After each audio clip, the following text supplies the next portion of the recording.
Shabbos before Shavuos we read Parshas Bamidbar. Therefore, we must take that to mean somehow in Parshas Bamidbar there's some lesson which we need to learn going into Shavuos. So just for the sake of full disclosure, I have to mention there is one exception to this rule. In the very unusual case of a leap year when Rosh Hashanah falls out on a Thursday. This is a very peculiar year, because in such a case, there is an extra Shabbos in the winter. And in that case, everything is pushed back a week, and then Naso is the Shabbos before Shavuos. That's a very unusual situation. But as a rule, the Parsha before Shavuos is Bamidbar. Now, interestingly, really the Parsha which from the Gemara we get the impression is meant to be the lead into Shavuos is Parsha's B'chukosai, which we did last week. And it's based on a statement in the Gemara. The Gemara says that Ezra, who was the leader of the Jews in the beginning of the Second Temple period, made an ordinance that the Teichacha, the admonition, be read before Rosh Hashanah and before Shavuos. So before Shavuos we read the Teichacha of B'chukosai, and before Rosh Hashanah we read the Teichacha, the curses, the admonitions of Ki Savo, the book of Devarim. So we have the Teichacha before Shavuos and before Rosh Hashanah. Apparently the rationale behind that is that going into Rosh Hashanah, which is the Day of Judgment, we have to understand that our actions have consequences. Good actions have good consequences, bad actions have bad consequences, and that's certainly something that will put us in the proper frame of mind going into the Day of Judgment. Right? If our actions had no consequences, we wouldn't take the judgment very seriously at all. What difference does it make? How good we are, how evil we are. So therefore, to put ourselves in the proper frame of mind for Rosh Hashanah, we read the blessings and curses of Ki Savo. Shavuos is the same thing. Shavuos, we have to understand, is really the time that we relive the acceptance of the Torah. So to take that seriously, we also have to understand that our actions have consequences. So we read the Teichacha of Chukosai. Now it happens to be, interestingly, that we don't follow this ordinance of Ezra exactly. Because we don't read B'chukosai the Shabbos before Shavuos. We read it 2 Shabbosos before Shavuos. And when it comes to Rosh Hashanah, it's the same thing. We don't read Ki Savo the Shabbos before Rosh Hashanah. We read it 2 Shabbosos before Rosh Hashanah. So it's very peculiar. If Ezra felt that these parshas, B'chukosai and Ki Savo, were the appropriate introductions for Shavuos and Rosh Hashanah, was why do we push them back a week? Why do we read them 2 Shabbosos before and not the Shabbos immediately before? So Tosfos in Maseches Megillah asks this question. And Tosfos says that it's true that we need to read these parshas before these holidays, but to do it on the Shabbos before, immediately before, would be a bad sign. Would be a bad sign. So therefore we don't want to do it. Why is it a bad sign? And if Ezra says it's a good idea, like how do we understand on our own? No, but it's not really a good idea to do it the Shabbos before. Let's do it 2 Shabbos before. This points to a truth about the nature of Shabbos. But the Zohar says that all the blessings of the coming week are rooted in the previous Shabbos. Because we think of Shabbos as being the end of the week, but it's also the beginning of the week. It's also the Mokar HaBrachas, the source of blessing for the upcoming week. We may be influenced by the fact that there's an expression called weekend. So Saturday is part of the weekend, so we think of it as the end of the week. But really, there are 2 facets. Just to illustrate this, the Talmud has a very interesting discussion. What about a person who is lost in the desert? Kind of like Rip Van Winkle. He wakes up, he doesn't know where he is, what day it is, he's lost. So really, The Talmud says he cannot do unnecessary work any day of the week. Maybe it's Shabbos. He doesn't know. He doesn't know what day it is. It's today Monday, so then in 5 days it'll be Shabbos. It's today Friday, tomorrow Shabbos. Maybe today is Shabbos. So the Talmud says that person can only do what he needs to sustain himself, to preserve his own life. Because that itself supersedes Shabbos, pikuach nefesh. But anything which is unnecessary, anything which is not absolutely imperative to preserve his own life, is forbidden any day. Yes? Do we have a concept of, if that was the case, to count? We'll see in a second. But the problem is this, that if he observes every day as Shabbos, he may come to forget that there is such a concept of the seventh day being Shabbos. And therefore the Talmud says that even though he really can't do forbidden malacha any day, but once a week he should still observe a day as Shabbos by saying Kiddush. Now what day does he pick for that? So there's a dispute in the Gemara. One opinion says is that the day he wakes up, he should count as day one, count 6 days, and then observe Shabbos as the seventh day. The other opinion is that he should make that day, the day that he wakes up, Shabbos, and then have the 6 days to follow. So the Talmud says, what's the issue?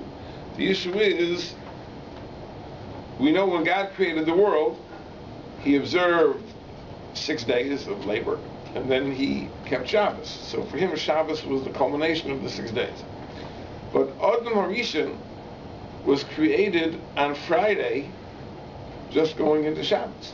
So Adam HaRishon had a Shabbos before he had a full 6-day week. So the question is, which precedent do we follow? Do we follow God's precedent, the 6 days coming before Shabbos? Or do we follow Adam's precedent of Shabbos coming before the 6 days? Now, the truth is that this points to 2 different aspects of Shabbos.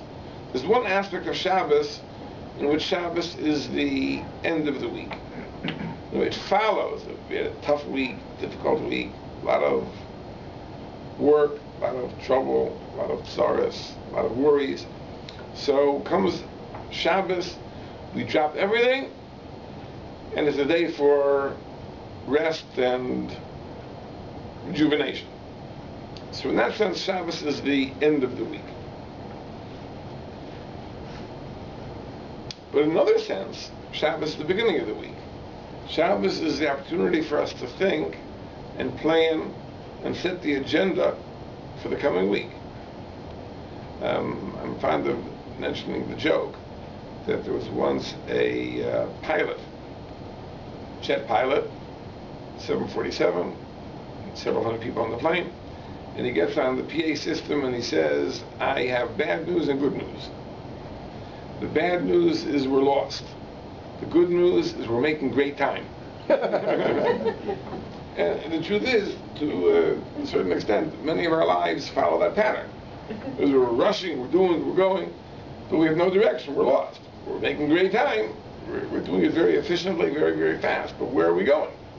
So we need a day in which our heads are clear, to be able to set the agenda, to plan for the coming week. What is it we want to accomplish in a spiritual sense? That's what Shabbos is. Shabbos, since we don't have all the other worries, we can only give our lives some careful thought. But are we really supposed to be thinking about beyond Shabbos and Shabbos? No, I'm not talking about what you're thinking about. Because you're thinking about, can I, on Shabbos, think about my business? Well, planning. I was very careful to say that. Planning doesn't mean planning for your material life. I'm talking about your spiritual life, your spiritual goals. Something else entirely, your relationship with God, what do you want to achieve. So therefore Shabbos is both the weekend, but it's also the beginning of the week. So the Zohar says that all the blessings of the upcoming week are rooted in the Shabbos. And that's why it's an interesting thing that every Jewish celebration begins the Shabbos before. Let's say, for example, we have a wedding in the upcoming week. When does the celebration begin? It begins the previous Shabbos. There's an Afruf for the Chassan, there's a celebration for the Kala. It begins the Shabbos before. If you have a bris, so the Shabbos before is the Shalom Zachar. Now, this is going to be a surprise. You might not know this. That if you have a bar mitzvah during the week, the original custom was to give the bar mitzvah boy maftir the Shabbos before his bar mitzvah, not the Shabbos after, like we do. The Shabbos before, because the halacha is that a child under bar mitzvah can be given maftir. So the original practice was that on the Shabbos before his bar mitzvah, his birthday is on Wednesday, the Shabbos before he would get maftir. Nowadays we got it all jumbled. If his birthday is on Wednesday, so we'll make a big to-do in shul the Shabbos after. That wasn't the original custom. The original custom was that he got maftir the Shabbos before. Why? Who knows? Just the idea of getting a license and then you do the job.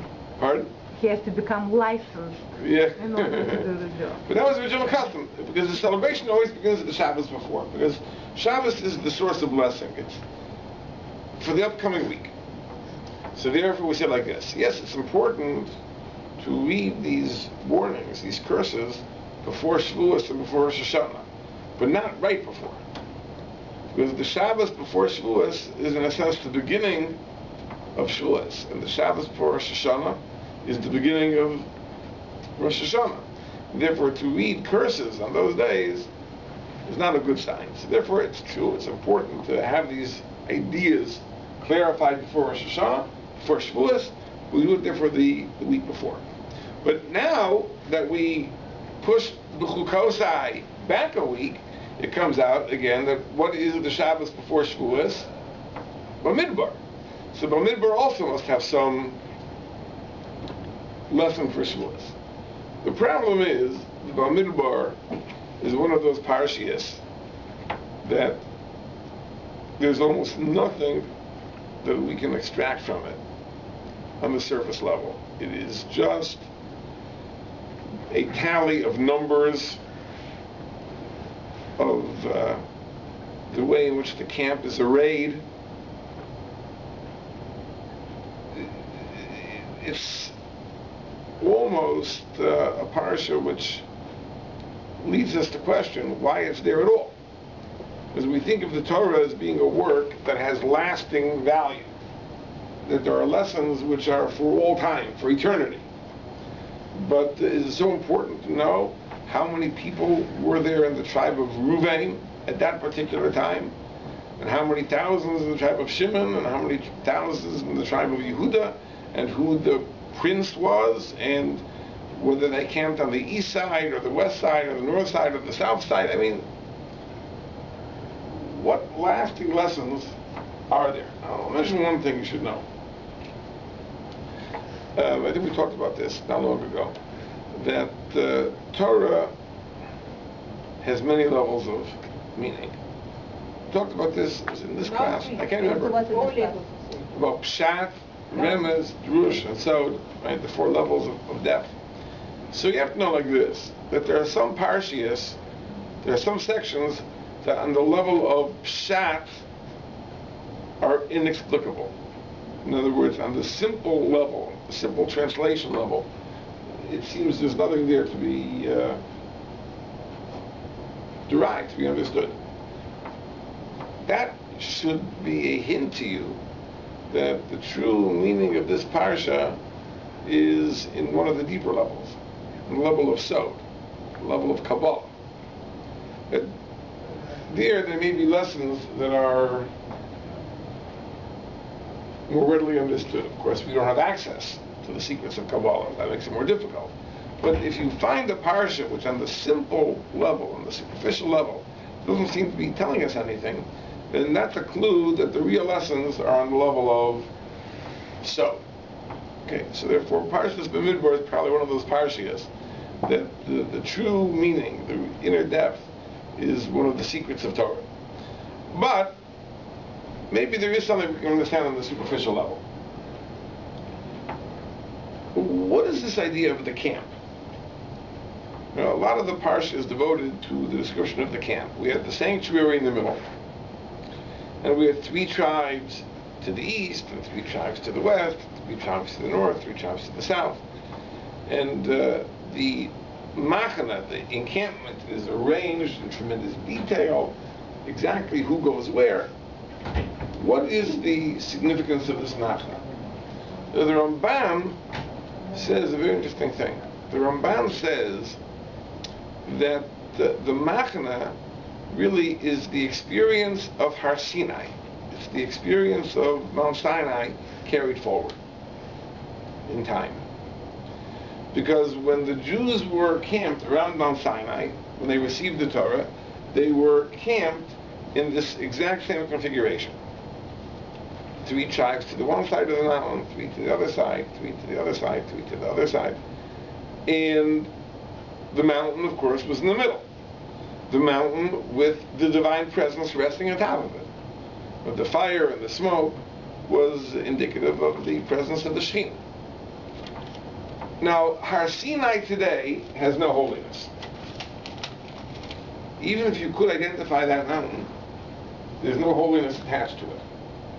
And that's perhaps why we really can't identify it. I mean, there are conjectures. Some people think it's this mountain or that mountain.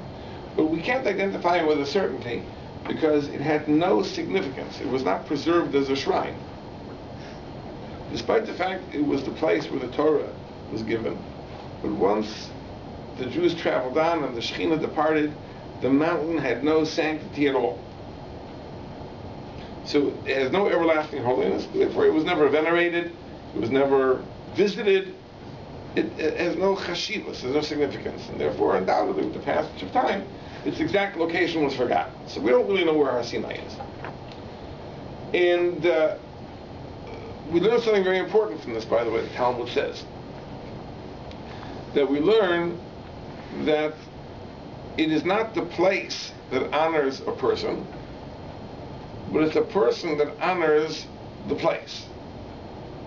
In other words, Har Sinai, for a time, was a holy place. God gave very detailed instructions to Moshe Rabbeinu that the people couldn't climb the mountain, animals couldn't graze on the mountain. The mountain had a holiness. But it had a holiness because of the divine presence, because the Shekhinah was there. The Shekhinah departs, the animals can graze, people can climb, it loses its holiness. So it's not the place has holiness, and now a person coming to that place is to be respected because he's in a holy place. To the contrary, it's the person who honors the place. If God's presence is here, the place is holy. God's presence departs, the place isn't holy anymore. That's the idea. But what God wanted was that Har Sinai should be carried forward. That as the Jews would travel in the desert, there would be a replica, a souvenir, so to speak, of the Sinai experience. And that was the Machana. What was at the center of the camp was the Mishkan. What was at the center of the Mishkan? What is the focal point of the Mishkan? Was the Aron, the ark that contained the 2 luchos, which was the relic which the Jews received from Har Sinai. This, by the way, I'll mention that what was on top of the ark? The kruvim. The kruvim. What are kruvim? These are angels. Made of what? Gold. Well, those kruvim were made of gold, but if you would see actual kruvim in a prophetic experience, what are kruvim made of? Made of fire. They're made of fire. And that's why the kruvim in the Mishkan were made of gold. Gold is reddish. At least the type of gold they used was reddish. That was reminiscent of fire. And it really recalled the fire of Har Sinai. So the Mishkan is Har Sinai, and the kruvim are the flames atop Har Sinai. The luchos, which we received on Har Sinai, are contained there. And just like the Jews were encamped around Har Sinai, so the Jews were encamped around the Mishkan. Now the Medrash says an amazing thing. The Medrash says that the Jews yearned for this arrangement. They were In Yiddish, you say they were chalashing, they were fainting for this arrangement. The question is why? Why did they want this arrangement so much? So the Medrash says, another thing which is even more amazing, the Medrash says that when the Jews stood at Har Sinai and they had a prophetic vision of God on the mountain, there were camps of angels that were arranged around the mountain in this configuration. So it wasn't just that the Jews were in this configuration, but the angels were in this configuration, and therefore the Jews had a yearning for this to be carried forward, and that was, of course, the significance of the Machana. So says the Medrash. So, if we take these words of the Ramban, we understand, look, what is Parshas Bamidbar all about? Parshas Bamidbar is carrying the experience of Har Sinai forward. That's what the Parsha is all about. And if the experience was God in the center and everyone in a configuration around, so that's what the Machana, that's what the camp in the Midbar is. It's the experience of Har Sinai being carried forward. So now we understand why Bamidbar is the perfect introduction to Shavuos. Because that's really what Shavuos is. What is Shavuos? Shavuos is reliving the acceptance of Torah. We are taking the experience of Har Sinai and reliving it. Well, that's the idea of Parshas Bamidbar. So Parshas Bamidbar is thematically the perfect introduction to the holiday of Shavuos. Now there's another aspect to this, which is very, very important to understand.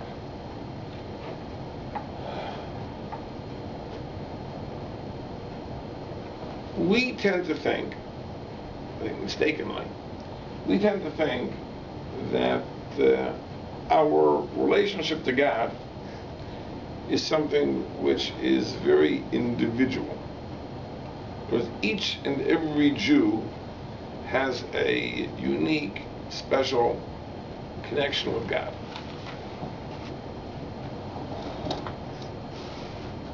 And it may be accurate in one way, but it's certainly an incomplete picture. The truth is that we have a relationship with God as the members of a nation. When God gave the Torah, He did not give the Torah to each of 603,550 individuals. When He gave the Torah to a single nation comprised of that number of people. But it was a gift to the nation. The evidence to this is that if you look in Parshas Yisro, it says that when the Jews camped around Har Sinai, it says Vayichan Sham Yisrael. The Jews camped there, but it says Vayichan, which is singular, not Vayachanu, they camped, but singular. Israel camped, but in the singular number. So Rashi makes the point that it was Ki Ish Echad B'Leid Echad. They camped as one person with one heart. There was a perfect unity among the Jewish people. Now, it's not just it happened to be that way. It seems that is a precondition. There could not have been a Kabbalah Torah, there could not have been an acceptance of Torah unless the Jews were unified as a people, unless they were Ki'ish Echad, like one man, with one heart.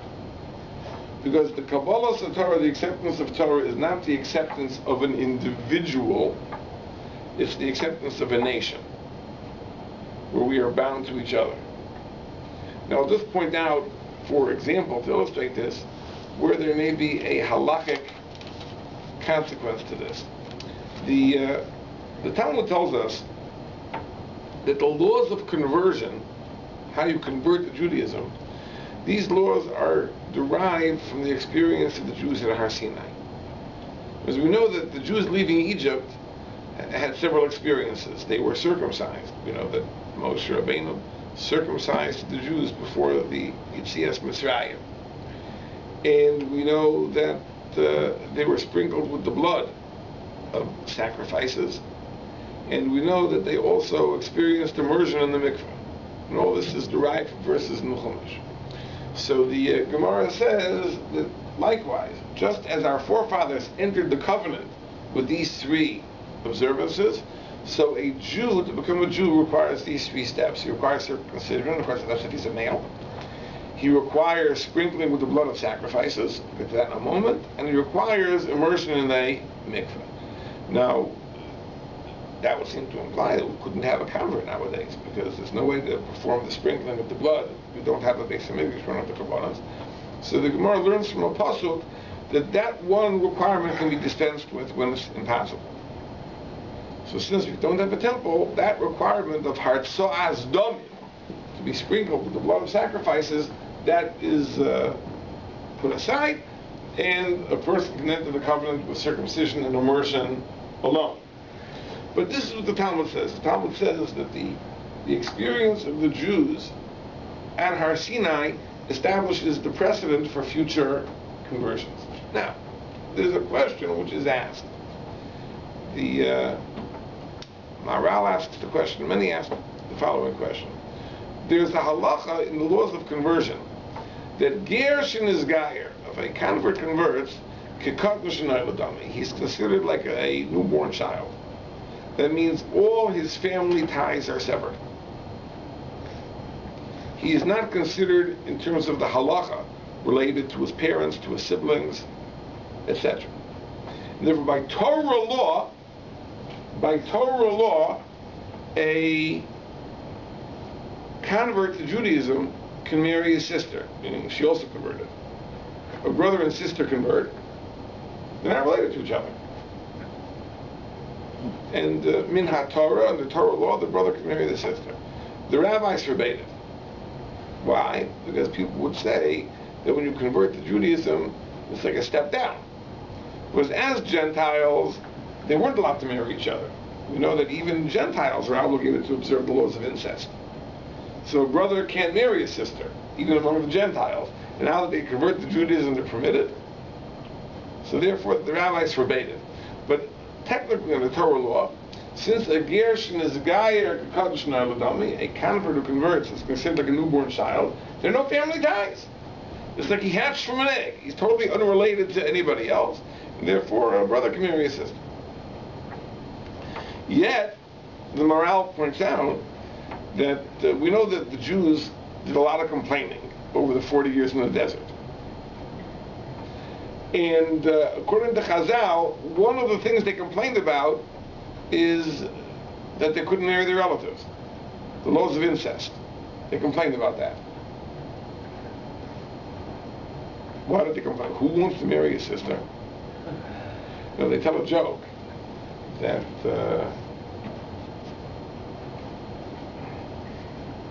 it says in the Chumash that everyone was crying. Even the old people were crying. So I understand. If they were crying about the forbidden marriages, so the young people who weren't married, okay, they can complain. Their choices are being limited. But the old people were already married. What are they complaining about? So they say a joke like this. That imagine you have an old person and he really can't take care of himself anymore. He'd like to live with his children. So he goes over to his son, speaks to his son, perhaps I'll come to live with you. And the son says, Dad, I'd love to have you, but you know, my wife, you know, she's not a member of the family, she wouldn't understand, she wouldn't appreciate, so I really can't do it. Okay. He goes to his daughter and talks to her, well, maybe I'll move in with you. And she says, Dad, you know, I'd love to have you, but you know, my husband, he's not a member of the family, and it'd be inconvenient for him. But if a son would marry a daughter, if a brother would marry a sister, then the old man would have no problem, because he'd go to his daughter, his son, they're both children of his, and he'd have a place. So that's why even the old people were complaining about the laws of incest. I mean, it's a joke. But ask the Maharal, why were they complaining?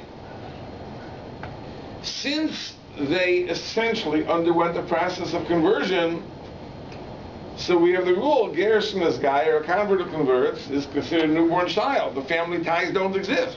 If the family ties don't exist, that generation that left Egypt would have been able to engage in the forbidden marriages. Why were they complaining? Now the answer is like this. Because the conversion of Matan Torah is different than the conversion for eternity. You see, the conversion for eternity is the conversion of an individual. The individual is cutting himself off from his background. He's cutting himself off from his parents, from his neighbors, etc. So therefore he's considered Kadosh Na'aladami. But the conversion of the Jewish people on Har Sinai was not the conversion of individuals. It was the conversion of the entire nation as a unit. So the family ties remain intact. Because the conversion is not a process of cutting oneself off from his background. It's the whole nation as a whole changed from being Gentile to being Jewish. So therefore all the family connections are still intact. And that's why the laws of incest still apply. That illustrates this idea that it's a different type of conversion. It isn't individuals accepting Torah upon themselves. It's really the conversion, the entry into the covenant on the part of an entire nation. And therefore that necessitates a unity, that the nation has to be ki ish echad v'lev echad, like one man with one heart. Now there's also another technical aspect to this. This is pointed out by the Maharal in another context. The halacha is that if a person swears an oath, a person makes a shavuah, an oath, so he's legally bound to observe the oath. So if I make a commitment, a pledge, and I swear that I will carry out the pledge, obviously I'm obligated. What if a person takes an oath and the person dies? The person dies. Is there an obligation on his children to carry out the oath? The father swore, the children have to carry out the oath. The answer is no. An oath, a shavuah, is a personal obligation. It only rests upon the person who swore. It doesn't obligate future generations. Now, the Maharal raises an objection. As we know that the nature of the acceptance of Torah on the part of the Jewish people is called an oath.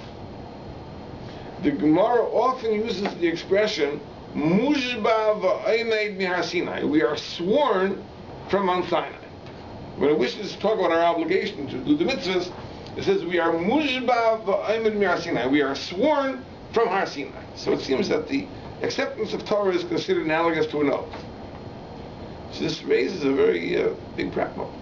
Why was the acceptance of Torah binding on future generations? If an oath is a personal obligation that rests upon the people who swore, the people who were there, they swore. But their children, grandchildren, great-grandchildren, great-great-great-grandchildren, why are they bound by the Torah? So the Maharal says an interesting thing. He says, this that we say that an oath is a personal obligation depends what type of oath we're talking about. If it's the oath of an individual, then it's only binding on that individual. It isn't transmitted to the children. But what if it's the oath of a nation? A nation takes an oath. Then it's binding on the nation forever. And it makes no difference whether the members of the nation change. One generation dies out, a new generation is born. But the obligation is a national obligation. So it rests upon whoever comprises the nation. Let me just illustrate this. There's a concept in secular law of a corporation. A corporation has a legal status unto itself. It is an entity unto itself. So let's say the following. Let's say I make a contract with a corporation. I give them money, the corporation is going to provide a service. And then all the stockholders of the corporation will sell their stock, and they're new owners. So GM, for example. GM once upon a time belonged to thousands and thousands and thousands of stockholders, and now it belongs to the United Auto Workers and President Obama. Right? Owns GM. Government Motors. They're still obligated to live up to their contractual obligations. Because the corporation has a identity apart from its shareholders.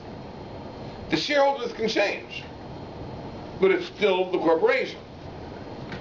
But Klal Yisrael is, in a sense, a corporate entity. There's a national status. So the fact that in one generation, the members of that corporate entity are Reuven, Shimon, Levi, and Yehuda, and the fact that 1,000 years later, the members of that entity are Yisachar, Zevulun, Dan, and Naphtali, is irrelevant. It's still the nation. But that means that the oath of Kabbalah Torah had to be an oath that was taken by a nation. If it was an oath taken by individuals, it wouldn't have the quality of a national acceptance. And therefore, Ki Ish Echad B'Lev Echad really is a necessary precondition. That also is included in the idea of the Machana. The idea of the Machana is an arrangement of unity.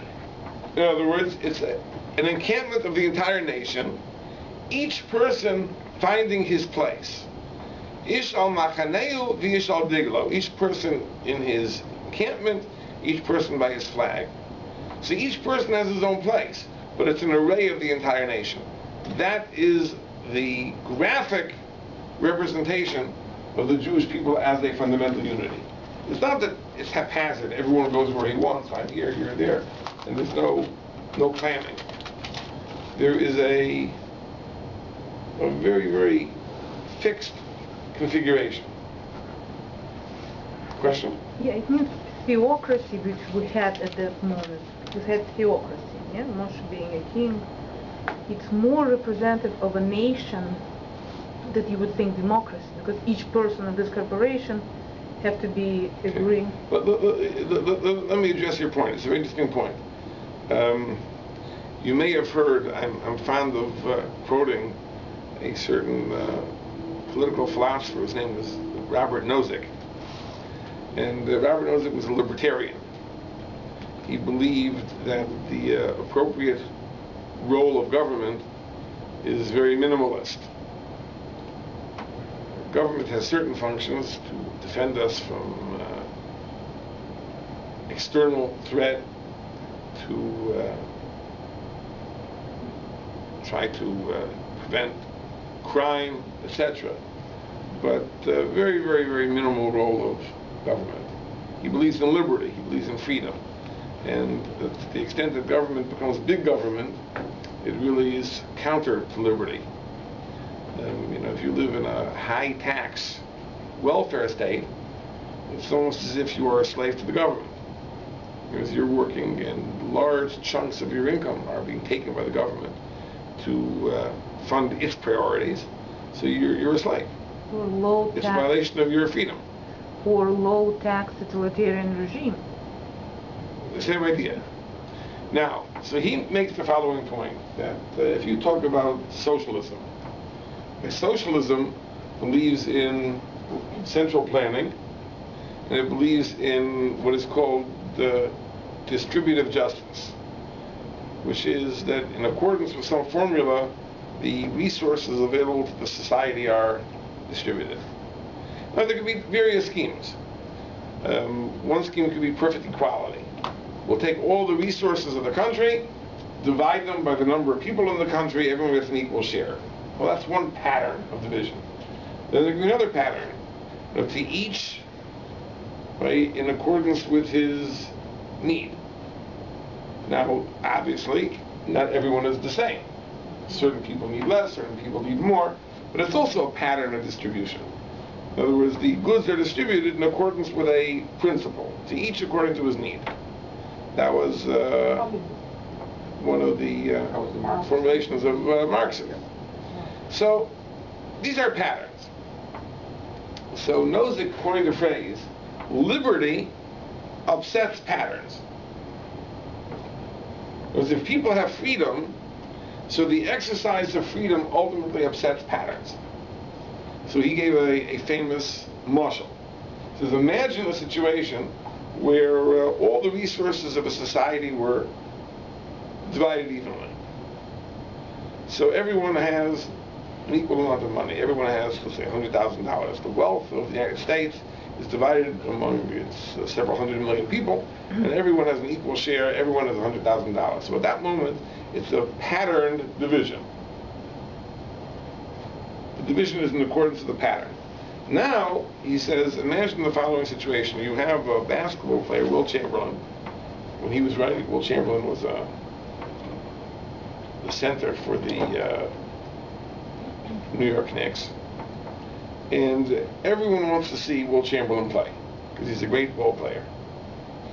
So Will says like this: I'm willing to play, you can come see me play, but I want everyone to pay a quarter. There'll be a little box by the gate, and you pay a quarter. If everyone pays a quarter, they can come see me play.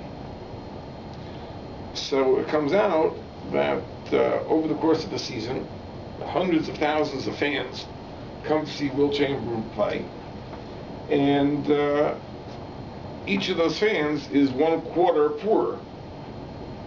And Will Chamberlain is richer by tens of thousands of dollars because he received all these quarters. Now, was there anything that was any coercion here? Any fraud here? No, everyone paid his quarter voluntarily. They really want to see him play. So all these people paying their quarters was an exercise of liberty. But the pattern of equal distribution has now been disrupted. Because it used to be that everyone had the same amount of money. Now everyone else is a quarter poorer, and he is tens of thousands of dollars richer. Now that's just an illustration, but the reality is that liberty upsets patterns. Right? In a situation of liberty, then people will make choices, and the patterns are disrupted. What does the Torah believe? The Torah believes in central planning to a certain extent. In certain areas of life, the Torah says this is the way it's going to be. I'll give you an example of one of them. One of them is the division of Eretz Yisrael, which we read about in last week's Parsha. Every person is given an achusa. Every person is given a holding. There's a pattern. What happens over time? Liberty disrupts patterns. So there are some people that decide, I'd rather live in the city.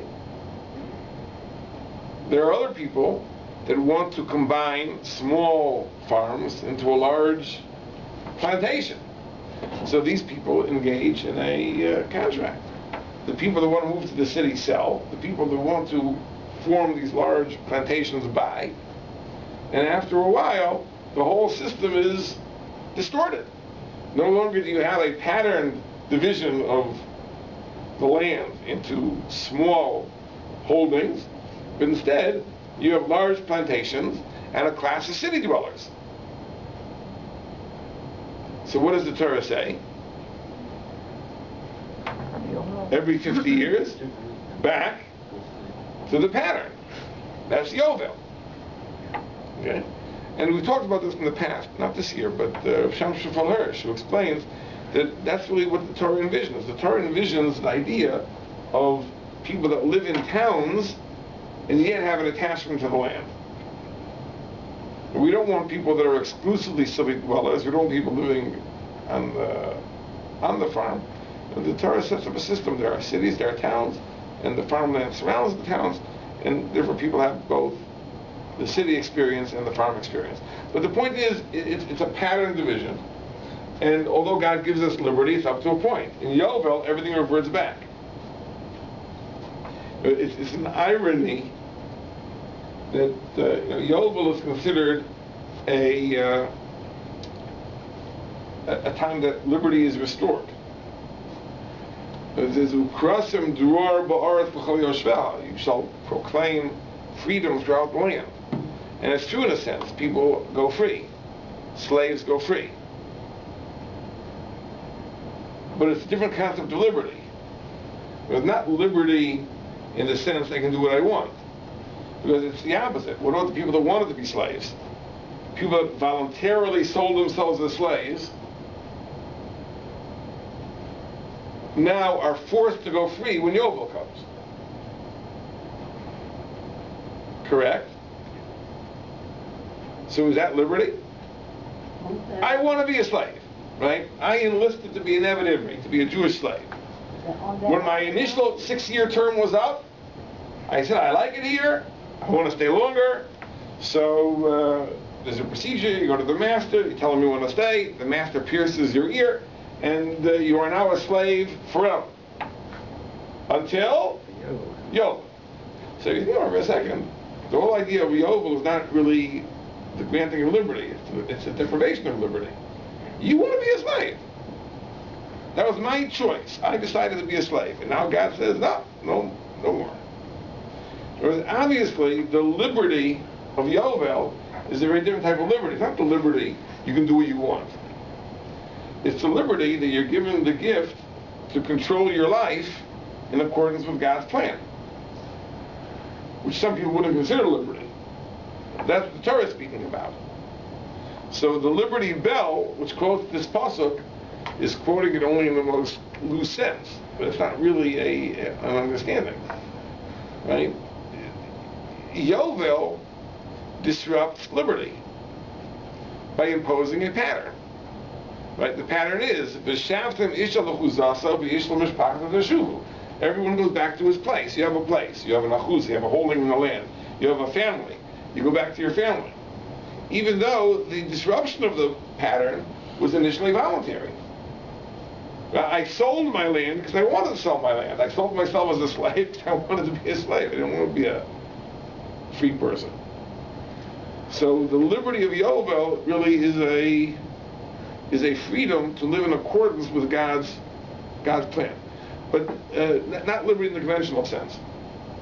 And the Machna also is the same way. The Machna is not a free-for-all. It's not, anyone can live wherever he wants. It's regimented. Everyone has a place. This is your place. Meaning this is your place in God's scheme. So it's not liberty at all. It's really central planning. Why does it not have the drawback of socialism? Simply because the central planner is much more efficient. But in a way, it is socialism. There's a central plan, and everyone is assigned a place. Ish al machaneu, ish al diglo, and everyone lives up to this function. In the desert, we had communism. We had communism. Without 100%. a Politburo. Pardon? Without a Politburo. Yeah. The truth is this. The truth is that there's nothing wrong with communism if God is the head of it. Whereas when human beings are the ones who are telling other human beings what to do, then it lends itself to corruption. But people lived, for example, you were teaching somewhere, and all of a sudden they say Yovel comes, and you were sent to, to your... You go back to your land. It disrupts maybe productive life, or it's a loophole, you go for a weekend. I don't know if many people actually started becoming farmers or not. But the point is that the disruption of pattern, which was the consequence of human liberty, right, is reversed. And now it's back to God's scheme. In other words, the question of Yovel really is this, is whose world is it? Is it our world or is it God's world? So for 49 years we live as if it's our world. And then every 50 years, God reminds us that it's His world. And therefore, there's a plan, and the plan is restored. Now we need to remind ourselves of that. Not that it's so important that we be farmers, but it's important that we have to remember it's God's world, and we have to find our place in His scheme. But this is really what the Machna symbolizes. The Machna symbolizes an organization, a central plan, everything revolves around the Mishkan, every person has a place. And that is really what Har Sinai is all about. Because Kabbalah Torah is really the idea that this is God's world and we all have to find our place in God's scheme. The Machna symbolizes that, and therefore Parsha Bamidbar really is the Parsha that is thematically the perfect introduction to Shavuos. That's what it's all about. It points to an observation which I've addressed here before. I don't think for a while.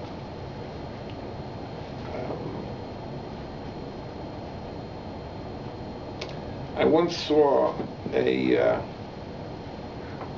title of an article in Commentary magazine. I really should try to find it in the internet. Probably have archives online. But it went like this. It was written in the 1990s, a long time ago. And the title was, Is Spirituality the Narcissism of the 90s? Something like that. Because narcissism is self-love. As a person is all enamored with himself. That's narcissism. What is spirituality? When a Jew thinks of spirituality, he thinks of duty, devotion to God. But in the 1990s, I guess this writer was saying that if you review the books on spirituality that are available, you get a different picture. That what spirituality really is nothing more than a self-gratifying high, similar to that which drugs provide, or wine with meal, intense emotional experiences, etc. And therefore spirituality is seen as a form of narcissism. That's a critique of many systems of spirituality, but Judaism never believed that. What spirituality is in Judaism is living up to one's responsibilities. It's duty. It's being part of God's scheme. You find meaning in your life through that devotion. So in a sense, yeah, there is a payoff for you as an individual, but the payoff comes from your being devoted to something which is more important than yourself. And that's also the idea of the Machna. The idea of the Machna is that the focal point is the Mishkan. Right? The Mishkan is not the place we go to for a spiritual high. The Mishkan is the focal point of our responsibility, the focal point of our duty. And that's what the idea of the Machna is, and that's what the idea of Kabbalah Satorah is. Kabbalah Satorah is not that we were given a gift which enables us to live gratifying lives, although it does. In other words, it imposes responsibilities and duties, and we feel that when we live up to our responsibility, then our lives have a meaning. And it's gratifying in that sense. So, that's how Bamidbar leads into Shavuos. Now this year, it's interesting, Bamidbar is almost an entire week before Shavuos. Shavuos is going to be on Friday, Thursday night, Friday, first day. So we have a lot of time to think about the lessons of Bamidbar, prepare for Shavuos. Next week, Be'ez Hashem, we will talk about Shavuos, because there's no Parsha next week. And there are some other ideas. But today is our introduction. Yes? Isn't there a relationship between Yaakov's sons surrounding him to the situation? It's very interesting. There is a tradition, Rashi brings from Chazal, that when Yaakov Avinu gave instructions to his children how he was to be transported for burial, it was also in the same configuration as the Machna. You think about it for a second, it makes perfect sense. We derive our inspiration from Har Sinai, because we live after Har Sinai. Because what was the equivalent of Har Sinai for the sons of Yaakov? It was Yaakov. Well, Yaakov was their connection to God. And therefore, the configuration of the sons around Yaakov's body really is the exact same thing as the configuration of Har Sinai and the configuration of the Mishkan. That Chazal do say. Okay, we'll hold here. Everyone have a great week.